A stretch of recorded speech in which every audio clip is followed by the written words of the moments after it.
There should be right there on the screen over there from like a perspectives view. It says recording on that screen. So we all know Django is a framework. What is a framework?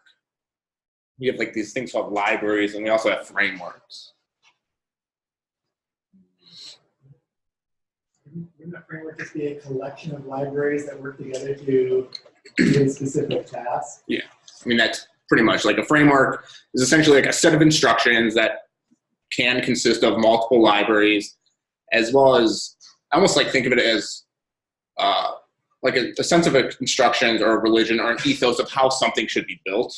And the set of instructions go along and you utilize that religion or that ethos to give the desired outcome, which is to build a web application. So there's multiple different frameworks. There's Django, which is a full stack web framework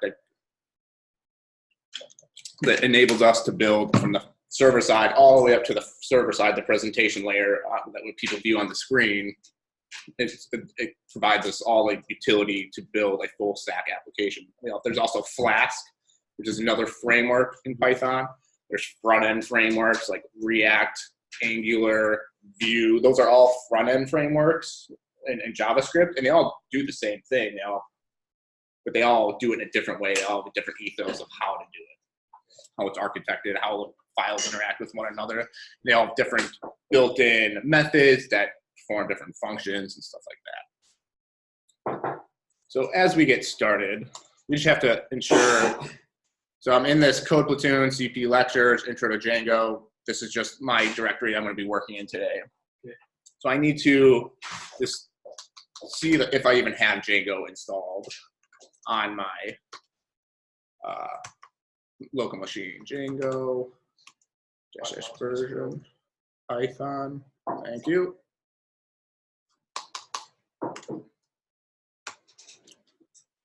Django. So I have it. You guys might not have it yet, but when you do that, you'll determine whether or not you have it. And if you don't have it, you do pip install Django, do capital, or you can do, I'm gonna do pip install Django. See, it's already been satisfied. Okay. And how do we, so Django's broken into projects, and each project, there's, what does each project have? Like apps? So you say, yeah, so there's a project and then there's apps, and there can be multiple apps within a Django project. So we're gonna create, so let's create a project. Just call it my site. And what I'm actually lecturing on is essentially the documentation of how to get an app started. If you go to the Django documentations, like getting started, follow the instructions. This is essentially what I'm going to be doing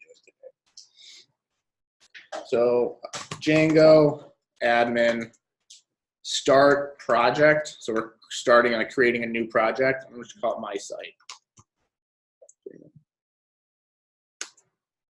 And nothing blew up. I'm going to ls. So now we have this directory called my site. So I'm going to cd into my site. I'm going to ls, just list everything out. We have this manage.py file, and then we also have another directory, my site. So if you want to see in here, Django, where's intro to Django? We have this my site. Okay. And great, I'm going to clear this.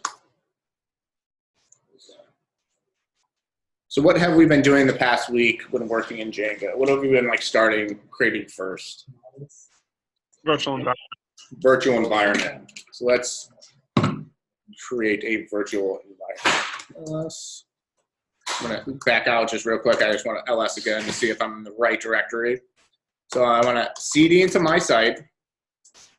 On the same level as managed PI, this is where I'm going to create my virtual environment.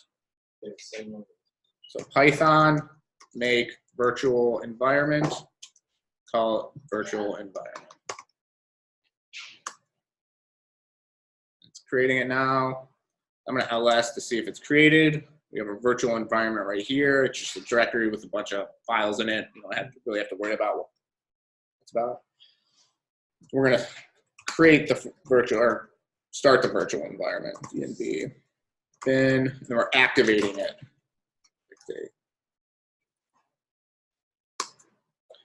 And now we're currently in our virtual environment.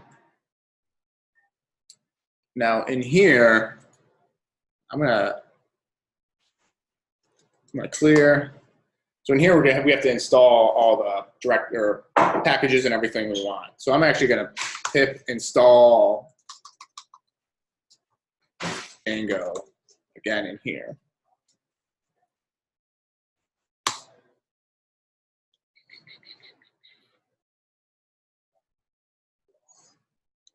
Installing, listing out. Now let's look at like Django. So I'm in the intro to Django. I'm in my site. I'm in this manage.py file. Let's look at the overall architecture. So we have the settings. Well, first we have this init, just lets you know that this is a Python package. We have our settings. This is all the settings that we need to essentially run our application. We can create our apps in here. This is where we connect to a database, stuff like that. We have our URLs, which is considered a router. So you'll hear that. What else we have? Then we have the manage.py file. This enables us to interact with our app in the terminal. So we're always running Python manage.py and then some command, if you guys remember from last week. Let's see. URLs, and then we've got this WSG, I think it's called web server. Oh, let me see what it is. I actually have a document. Web server gateway interface. You don't really have to know much about it. Just know that this file is essentially the first file. We'll get into this, but you don't really have to mess with this. All right. Now I'm going to run the server.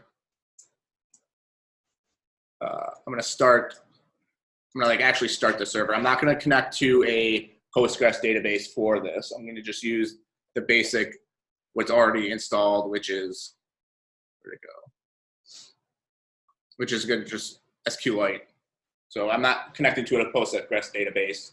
I'm not going to be able to look at it and post a code or anything like that. I'm just going to use a SQLite database. But I'm going to run the web server. So I'm going to open up a terminal, and I'm going to use a different terminal than down here because just personal preference. I like to run my web server in here. I'm going to list in here, like cd into my site, and I'm going to run the web server here. So Python manage .py. Then we can do run server, and then followed by the port number you want. So if you just do run server, it runs on, it defaults to 8,000. But I'm going to just do run server 8,000. Okay. So looks like it's running. It says you have 15 unapplied migrations. Your project may not work properly until you apply the migrations for apps, admin, auth, content types, sessions, etc. So Python or Django comes with all these built-in. It's like a boilerplate. It enables you to get an app up and running really quickly, and it comes with all these stuff already built into it, like an admin dashboard, OAuth, and content sessions that can keep track of user sessions and stuff like that. It comes all that stuff prepackaged into like the Django library. We're not going to mess with any of this right now, but let's go to, where is it? I'm going to go to localhost 8. Local.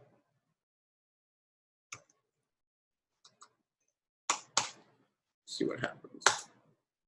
And this is our Django app. This is the default. When you install Django the first time, this is the actual landing page. So the app is running and everything like that. See, the install works successfully. Congratulations.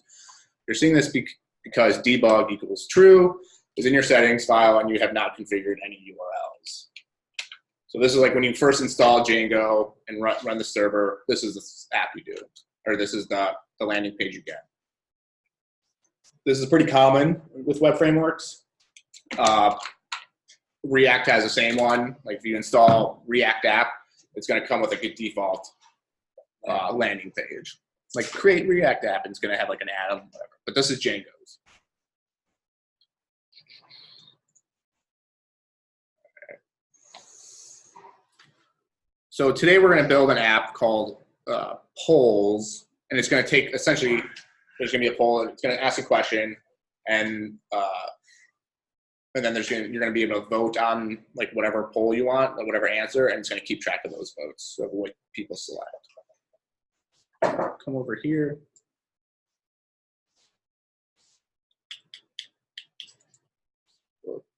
Let's see.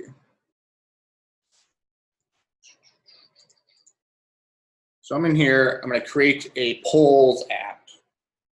So I've created a project, my site project, but now I need to create an individual app within my project. So how do I create a polls app? Just an app called polls. Manage .py, start app. You know how before we use start project, but now we're starting an app. We're going to create an app within this. We're going to call it polls, not pools, polls. Now, notice over here, this polls directory came up. Now, within this directory, we have the migrations directory, which will create migrations to, like when we change or put models into our database. We have our admin, we don't really need to know about that. We have our apps, we don't need to really worry about that. We have models and views right now. So Django is built off of the Django is built utilizing the architecture called ModelViewController. I'm gonna bring this up. Actually, I'm not going to get into that right now. We'll get into it in a few minutes. But let me show you. Oh, that's not what I want.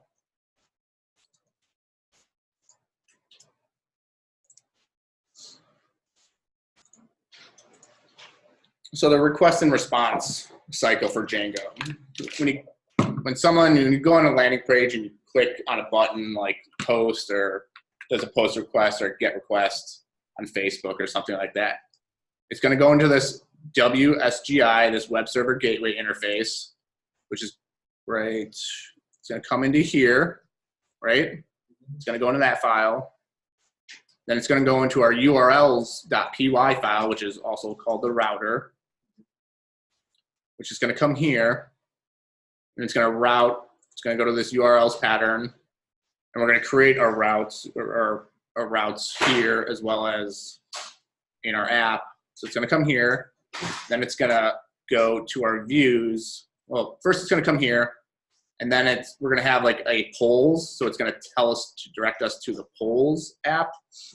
And then in our polls app, we're going to have another URLs file that's going to point us to the views. That's not router.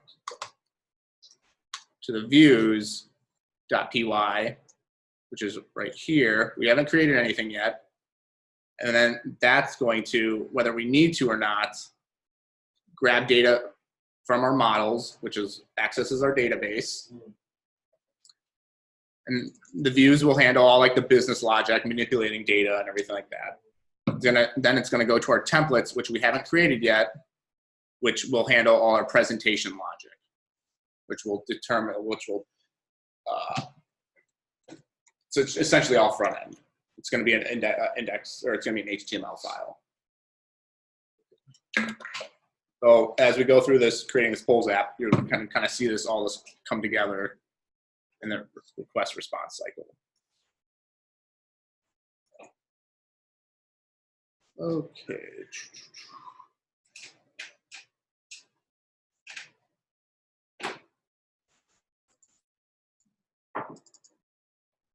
So in our polls, where are we at? In our polls file, in our views, we're going to create an index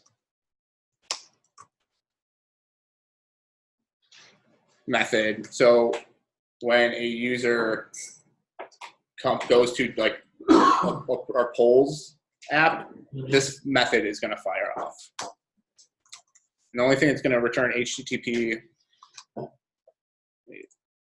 HTTP response.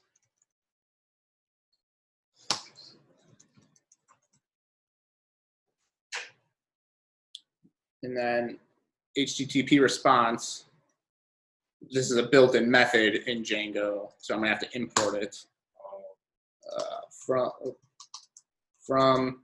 Django.http import HTTP response. So I'm gonna go to,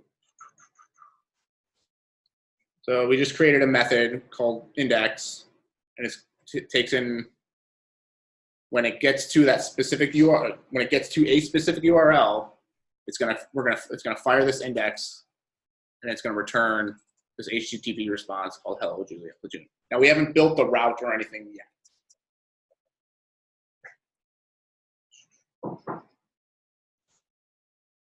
So in our routes, which we have to create another urls.py file in here. So I'm gonna actually just refile urls.py. Great. And similar to this, I'm gonna, so similar to this urls py file, which is in our like actual application, like our actual project level, it's pretty much going to be the same thing. But I don't really need admin. I just need path. I'm going to have to import the views, because I want this index to be accessible within this URLs. Import views. So I'm importing all methods from the views into the URLs. And I don't need this part right now. I'm going to do URL pattern, which is just a list. And it takes in path, because path is a built-in method in Django. I believe it takes in 4 parameters. 2 of them are required, but we're only going to use 3 today, or whatever, or yeah, 3. So it takes in path. When it gets to this is like the actual URL we want to get to. So when it doesn't get to anything, when nothing shows up, we want this to fire. So views, the index. So it's utilizing view, the index method. And the name equals index.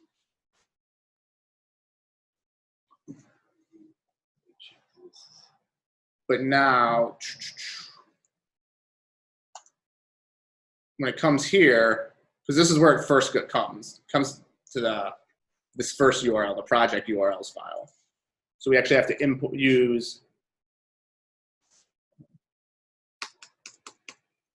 we have to tell it to use the polls app. When it comes to polls first,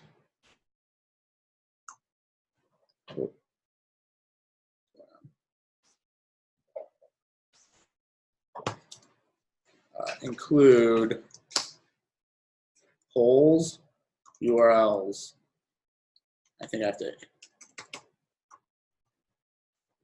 Include does not work. So it's utilizing polls.url file when it comes to here. The polls include polls URLs.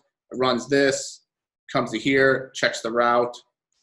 If it matches this, this is actually like a regex. If it matches this, which means nothing, like it means that there's nothing after the backslash, it's going to run this views.index method right here. Let's see if this works.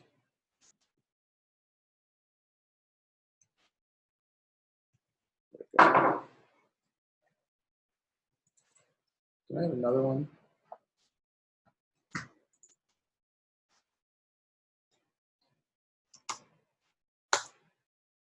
Nope. So nothing showed up here because I'm not going to backslash polls. I'm not going to my polls app, hopefully. There we go. So let's see what happened. Let's review. And actually, let's look at this. Can I zoom in on this? Nope. What's that? Is that in the upper right? Upper right? So we got the, comes into this file. I want to like switch back between. So it comes into this specific file that you really don't need to know much about right here. And then it goes into the URLs router file right here. And then it matches, it checks to see if anything, if there's a polls. So it goes to polls. So it includes the polls URL. So now it comes down to the polls app and to that URL file. Then it checks to see like if it matches any, if there's anything like after that, which there isn't. So it's, which is just like a blank string. Then it's going to run this views.index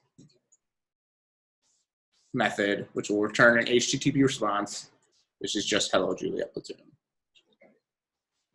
That's but that doesn't yet include templates part of the Django. Correct. No, that's gonna be the last thing we do. So that's.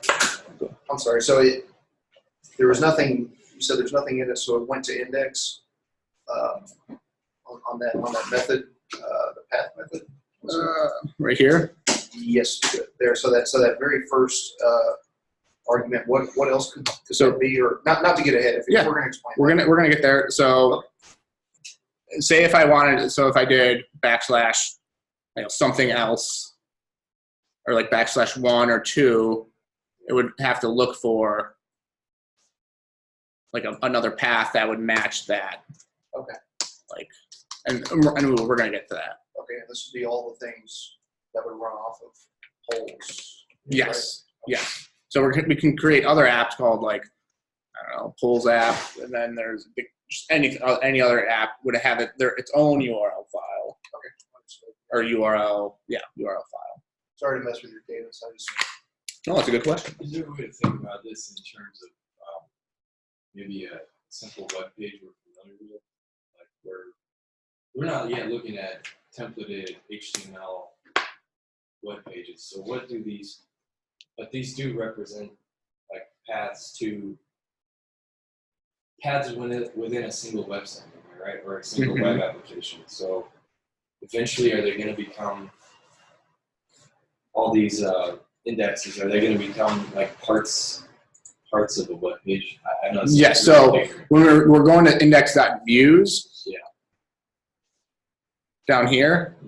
Within here, we're going to be utilizing our templates. So when we expand on it, you're going to see us using actually HTML front end that will be passing in our templates within here. Okay. And then it's going to render our templates. You're going to see a method called render that I think you've seen it a couple of weeks ago in the HTTP server 2 or 3.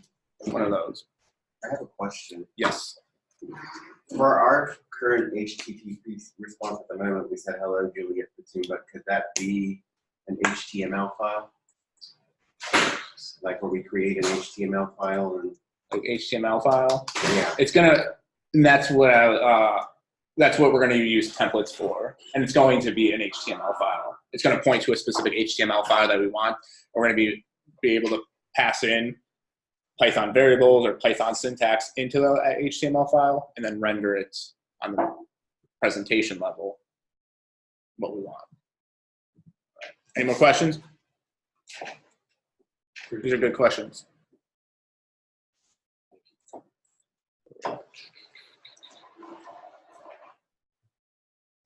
We've got the polls, Juliett Platoon.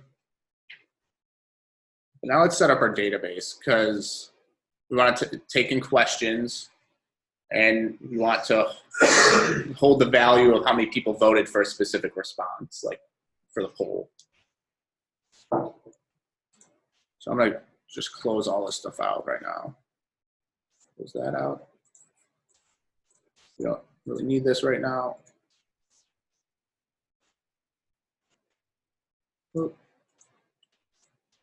So now we have our models. This is where we're going to create our database. Actually, let's first run migrate. Just Python manage py migrate. Do we have to make migrations first? Because there's already, you know, earlier they had all that other stuff. Yeah, like 16 unmigrated. Yeah, like here admin, auth, stuff like that. Oh, So we can apply the migrations first. cool. So you kind of already added a bunch of stuff. The admin, auth, content types, all that was admin, auth, content types, sessions in here. So we have sessions. So that's that's like already built into the Django app. So I just want to run that real quick. Now, earlier I was talking about the ModelViewController. So I'm just going to bring this over here. What was the command for the migrations? There's just Python manage.py.migrate. This is all in your lecture, but it's really confusing, the ModelViewController. It makes more sense in Ruby or Rails. So I just don't want you guys to get confused at like talk about the ModelViewController that much. The models is everything in the database. The view is essentially all the HTML, the presentation layer, and the controller is anything that handles like the business logic and stuff like that. And this is what it correlates to in Django, like the actual files. We have the model file, and the view, which handles all the presentation layer and everything like that, will be inside a templates folder called templates, followed by the app name, and followed by the HTML.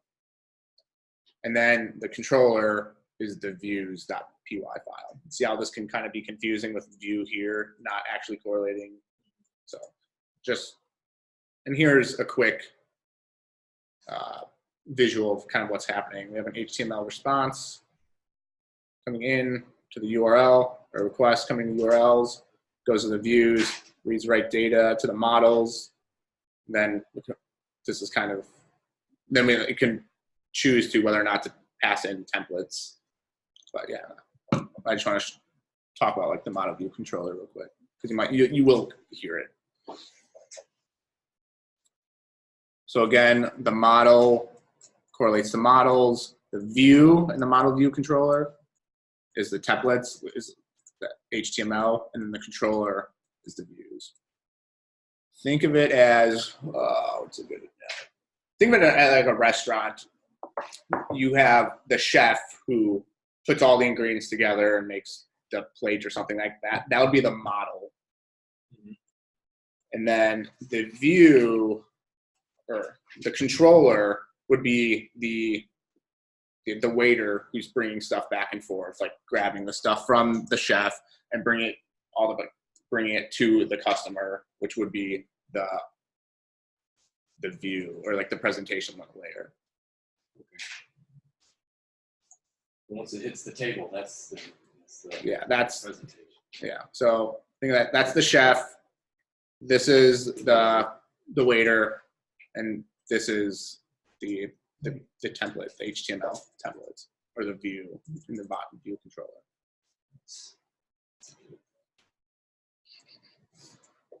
In Rails, it's a lot easier to, because it's literally called ModelViewController, and the files are called ModelViewController.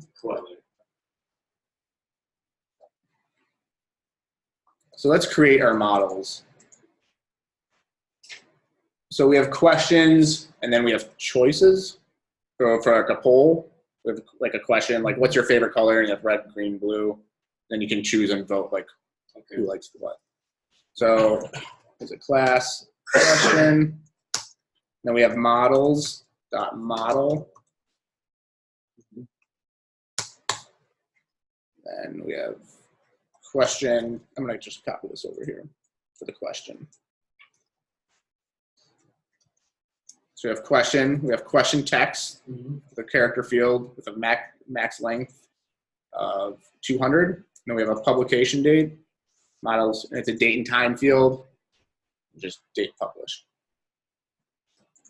So why is there a string in the date time field? Says, what's that date published field? Does it just create something that identifies what I don't understand what it's just a string. Yeah, one date time field. I actually don't know. We can look it up right now. Time field, Django.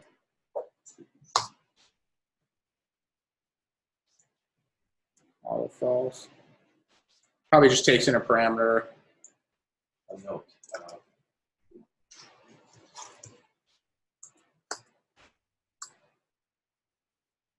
Did it say? Did you see it somewhere? That's not it. No, that's not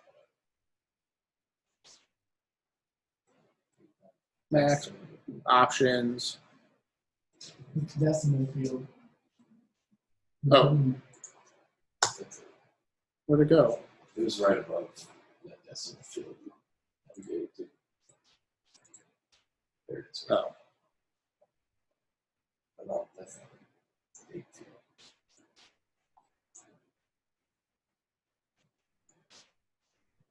Options. Date time field represents Python. Date time instance takes in extra arguments.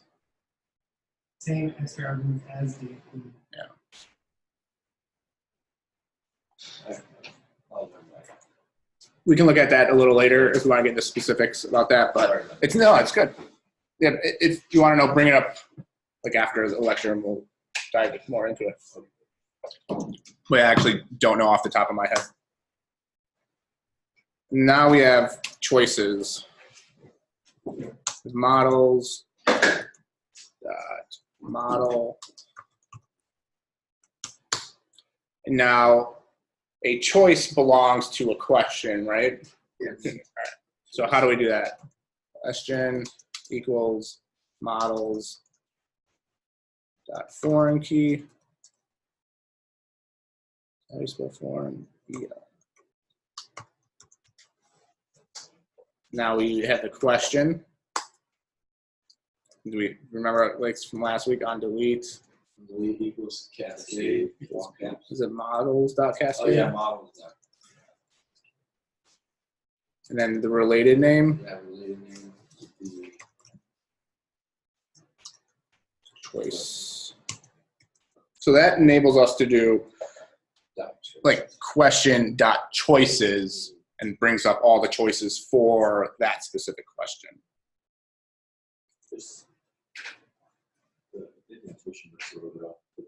Oh, yeah. That's just my linter being stupid. And we have choice text, which is essentially the actual. So it's just like question text. then we also have votes because we want to keep track of how many votes each choice gets. Because we're taking a poll. Yeah, it's going to put vote. All right. You need some kind of Python logic though to increase the vote count, right? Somewhere. We will. That's what we're building. Okay. The full-fledged polls app. Oh, okay. We're going to build multiple templates that will enable you to vote, be able to view the voting between everything. What else do we have to do? Now we created an app. So I was able to run the application here without doing any migrating or even, I was able to do everything here because it's only looking at those files. It's not even touching the database yet. So that's why I'm able to go here and do this. that's because that route doesn't work yet. So I'm able to do all this without touching the database. So it's not even touching our models yet. But now that I'm touching my models, I'm going to be, or created models, what do I have to do? Migrate? You have to make the models accessible to the How do I do that? To the URL. Is there anything we have to add to settings first? you have to Oh, add well, it's the database, right? Or is it? the application. Installed apps, maybe? Yep. Log, yeah, it would be Yeah. So everything I was able to do just recently, able to do without actually touching like the database or touching our installed apps. It was all just looking at the routes of the URL and running those files and everything like that. I wasn't touching anything yet. Bless you. So I've added the polls to the installed apps. Now, Which includes all those classes. so now let's, Now you make migration. yep. What's that? Models, yeah, manage the UI, make migration. Make migrations. Then what do I, And then, polls. is it the name of the app? Yep. Okay, cool. I got create model question, create model choice. I'm gonna clear this. All right. Migrate. All right. Now what do I have to do, John? Python, then manage that UI, migrate. Migrate. So what does this do? I don't know. It actually takes the migrations and applies them. Yep. So I created this migrations file with that previous query or command, and now I actually have to apply this migrations to the actual database. So if all goes well, applying all migrations, admin, auth, content types, polls, sessions. So it updates every relevant directory and file according to the changes you made to the database Yeah, or to the models. yeah, I think so. And then there's some reason why it also did this. I think it's because it wasn't already applied to the database, and it knows that there's some logic in Django that knows that this stuff hasn't been applied, so it's also doing that. Cool. Now, in the past, since we were working with Postgres, we were able to SQL into the database and look at it and run queries and stuff like that, but we can't right now because we're not using Postgres. There's not a, at least I don't know of, I didn't do research as to how do I access the database in the terminal or through Postgres, which is only for Postgres. So right now, we're not gonna verify that the database is real the way we used to, like doing the PSQL, polls, nothing like that.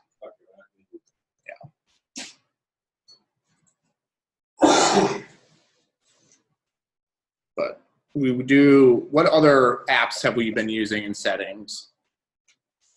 With all our we had to add one of the extensions. Django, what is it? Django Extensions. Django extensions. Oh. So yeah, let's add Django extensions. We have to pip install Django extensions. Great. It says pip install upgrade. I'm going to run this pip install upgrade pip because it's recommending me to. I'm going to clear first in the terminal. Then I'm going to pip install. All right. Then in here, what do I have to install? Dash extension. Don't forget the comma. What's that? Excellent. Thank you. All right. Now, since we don't have the normal Postgres shell that we can access the SQL and everything like that, but there is another shell we can access, which we can run just Python in and run queries and stuff. Python manage.py shell plus. Uh-oh. No module in Django. Don't you have to install IPython first? No. I think this is spelled wrong. Oh. Let's try that one more time. There we go. Here's our shell. IPython is specific to debugging, and there's some other stuff that IPython does, but not in this scenario or this instance. It's just a specialized Python interface that helps you access a SQL database. Yeah, I mean, this is just, we can write Python in here and run stuff. Oh. And we can grab stuff from the SQLite database that we just created. So how do I want to grab all the questions? What query would I want to do? In regular Postgres or? Questions, the models got questions. Objects? Oh, yeah. Oh, yeah. Okay, there we go. Questions is not defined. Really cool. Is that questions? Yeah, it is. We actually did make it. We call it question. Oh, yeah. Thank you. I was like, that doesn't make sense. Question.objects. All right, so great. We got something back, but we didn't create any questions yet. So let's create some questions. Sure. But first, since this is Python, we need, this is essentially just a blank shell. We're going to import time zone because we're going to need a time zone if we want to create choices. Because in our models, we have publication date, time, so we need time zones. Where's it importing it to? If you do it in the Python. It's just in the shell. Just in the shell. Okay. So what's the shell? It just enables you to access the app and write Python in the app and just execute commands. So it's importing it so that you can use it while you're in the shell. Since you have the shell file included. It's Kind of like an instance of the entire project. Yes. I would think of what we were using last week for data science, Jupyter. How you got to import everything in the top. You guys remember that? And then, yeah. All right. So I'm going to create a question variable. Equals question. Now I'm going to create an actual new question. Question underscore text equals. What's new question mark? Then pub date or publication date, pub start date equals, this is where we're going to have to use that time zone. Dot now, do I invoke it? Yes, yeah. All right. Cool. Now now I created this. What else do I have to do to actually get it into the database? That's it.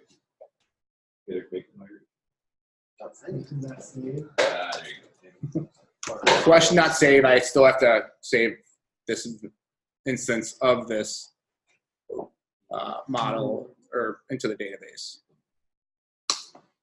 Great. Now I want to question dot ID. Got the one question dot question text. Got what's new. Question dot pub date. Got the date and time zone in a really weird format. Cool. So I've got this what's up for the question text. I can actually change this question text. What is up? But now if I want to see what the question text is, Oh. but I have, It's not saved. it's not saved. So now I've saved it. What if you define the question when you instantiate the question? What if you include the dot save right there at the end of the now? Would that just save it every time? Yeah, probably. And would there be a disadvantage to that? I try to set, well, Not really. I just try to separate every single task into its own. Okay. You know, yeah, I don't like getting ahead of myself. That's why I also, every time I like write a new line, I print off and I console log after every like pretty much line of code. I like making sure I'm getting the data I want to happen. It just helps you keep track of how you work. Yeah. As you. Yeah, that's good. So I've noticed a lot of people like just start coding and they don't test their code until like near the very end. They're like, oh, it's not working. Well, there's probably a million things that's wrong with the code. So just baby steps, one line at a time. Tom, why are we doing this in a shell as opposed to like a seed file? Because we just want to get the data in there real quick, just to show like the application. Okay. Yeah. But yeah, otherwise you would have a seed file if you want like all your data like real quick, or just start off with a nice fresh data every single time. So I'm going to do question.objects.all to grab all of them. So now here we go with query, set, question, question object. One. That doesn't look very clean. So what else should we do whenever we want to print something? String. So I'm creating a Dunder string that, what do we want to return? Return F, what do we want? The self dot, what else? Self dot ID, comma, question, maybe? Self dot question text. What else do we want? Yeah. Make it look weird though. Yeah, let's just do that. So I created this StringDunder method, which will print whatever we kind of want, whenever we like want to print the instance, print that object. See if this works. No.